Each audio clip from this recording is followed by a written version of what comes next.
అండి. ఈరోజు ఇది బెంగళూరు సీమ వంకాయ అంటారు చూడండి. ఇది చౌచౌ అంటారు కదా, దీంతో కూటులాగా అది చేస్తున్నాను. అదే వేపుడులాగా. నేను దీనికి పసుపు, పెసరపప్పు నానబెట్టాను. పసుపు వేస్తాను దీనికి, పెసరపప్పు వేస్తాను దీనికి. ఉల్లిపాయలు పచ్చిమిరపకాయలు కోసి పెట్టుకున్నాను. ఇప్పుడు అవి ముక్కలుగా తరిగి ఫస్ట్ పెసరపప్పు కొద్దిగా ఉడకపెట్టుకోవాలండి. ఒక 50% ఉడకాలన్నమాట. అందరికీ నమస్తే అండి.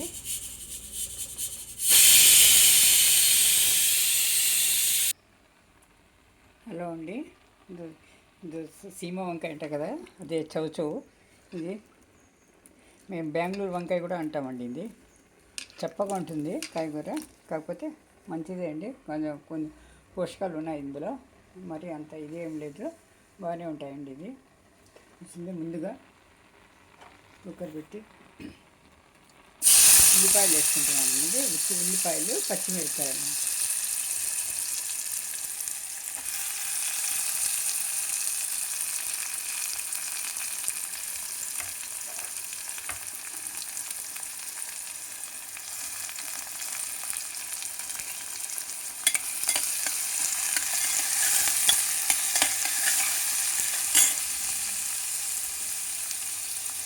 వేగాలండి. ఇది కొద్దిగా ఎర్రబడితే, మెత్తబడితే ఉల్లిపాయలు అప్పుడు మనం కాయకూర. చూడండి, ఉల్లిపాయలు వేగింది కదా, మెత్తబడితే చాలండి, మరి ఎర్రగా కావాల్సిన అవసరం లేదు. ఇప్పుడు ఈ కాయకూర వేసి పెట్టాం కదా, కడిగి పెట్టుకున్నాం కదా, ఇవి వేసేస్తున్నాం. అక్కడ తొందరగా ఉడికిపోతుంది. ఇది మనం విజిల్ పెట్టకపోయినా కూడా మూత పెట్టేస్తే తొందరగా ఉడికిపోతుంది. హలో అండి, అందరికీ నమస్తే. నా ఛానల్ చూసిన వాళ్ళు మొట్టమొదటిసారి వాళ్ళు సబ్స్క్రైబ్ చేసుకోండి ప్లీజ్. ఇంకా వాళ్ళు చూసిన ప్రతి ఒక్కరు లైక్ చేయండి, షేర్ చేయండి, కామెంట్ చేయండి. ఏమైనా తప్పు ఒప్పులు ఉంటే కామెంట్ చేస్తే మేము నెక్స్ట్ టైం సరిదిద్దుకోవడానికి వీలవుతుందండి.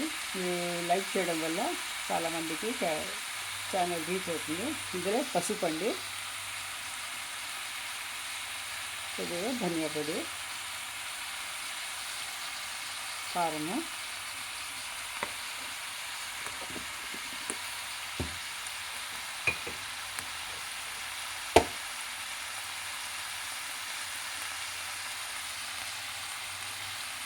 ఉప్పు.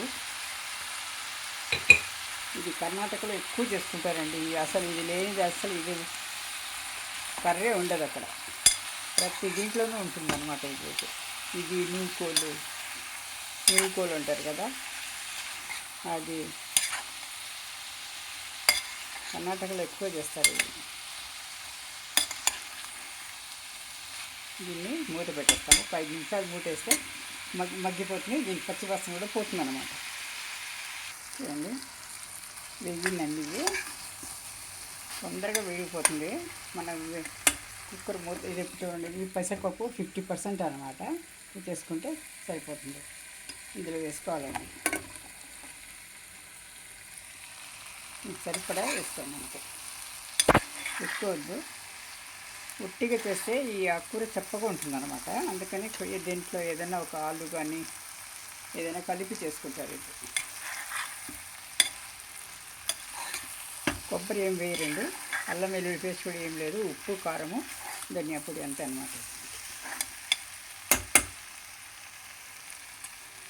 కొద్దిగా నీళ్ళు వేసి పావు గ్లాస్ చాలన్నమాట. ఇది ఎక్కువ వద్దు, తొందరగా ఉడికిపోతుంది.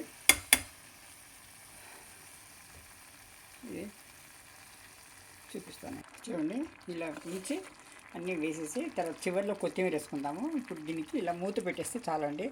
మీడియం ఫ్లేమ్లో పెట్టేస్తే ఒక 5 నిమిషాలంతా ఉడికిపోతుంది అన్నమాట. తొందరగా ఉడికిపోతుంది. ఇది ఆవిరి మీదే. దీని కుక్కర్ మూత పెట్టాల్సిన అవసరం లేదండి, విజిల్ పెట్టాల్సిన అవసరం లేదు. చూడండి, ఇలా మూత పెట్టేస్తే ఇట్లా రెడీ అయిపోతుందండి. చూడండి,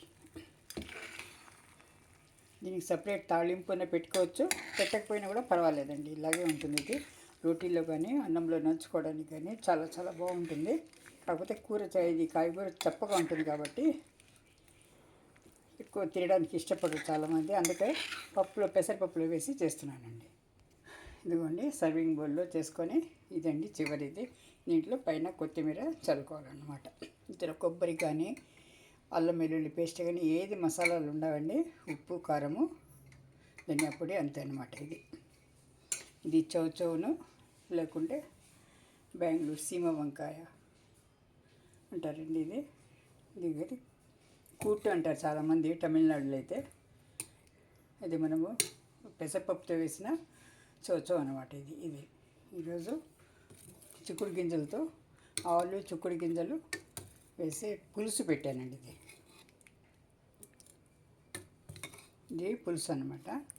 చిక్కుడు గింజలు ఒక టెర్రస్ గార్డెన్లో వేసింది, పైన కాసామంటే గింజలు వచ్చాయి. ఇది చక్కగా ఉంటే బాగుంటుంది, అందుకనే చేశాను. ఇవి రెండు అండి. ఇది అన్నంలో కానీ చపాతీలో కానీ చాలా చాలా బాగుంటుందండి. ఇది చౌచౌ అనేది సీమ వంకాయ అంటారు మన దీంట్లో. రకరకాలుగా వాడతారు ఈ కాయగూరని. థ్యాంక్ యూ ఫర్ వాచింగ్ అండి. ఇంతవరకు నా ఛానల్ని ఓపికగా చూసినందుకు అందరికీ మనఃపూర్వకంగా ధన్యవాదాలు తెలుపుకుంటున్నాను. Thank you.